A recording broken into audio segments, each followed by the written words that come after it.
Svakog radnog jutra budimo se uz Smiljka. Ne. Sorry, čekaj, pokušavam si to zamisliti. Buđenje uz Smileta, jer to znači da smo i zaspali zajedno onda. Ha? Smiletov show. Postavili smo vam pitanje, je li danas u Europi bolje ženama ili muškarcima?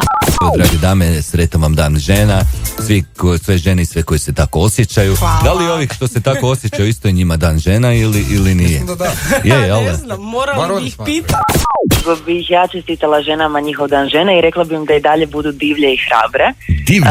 I da ne posustaju, tako je, da, i da ne odustaju od svojih ideala. Evo, ja bi to rekla.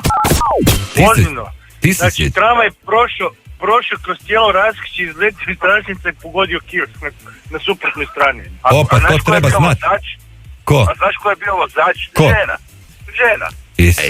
Pazi, pa daj na dan žena prestani s tim, molim te. Bar na dan žena se smiri. Krivi dan si našao za spomen temu. Evo, spljuskat ću te kad te vidim, evo. A Da. ti drugo, minimalno to.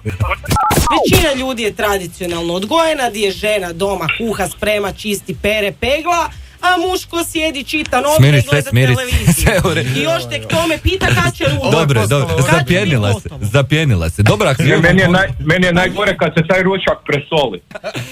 Biti ga ja presolila. Prvo na razgovoru za posao. Dođeš na razgovor za posao, jeste Kad li vidi da udani? si Ha, žena. jel se planirate udat? Imate li djecu?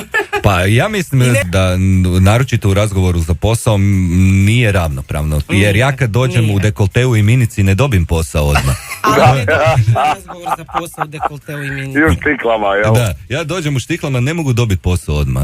Smiju mi se čak. Ima jedna ulica u Zagrebu gdje bi takav mogao dobiti posao. Svakog jutra na tapeti je druga tema. Komentiraj, javi se ili nam ispričaj vic putem WhatsAppa na 091 3310 600.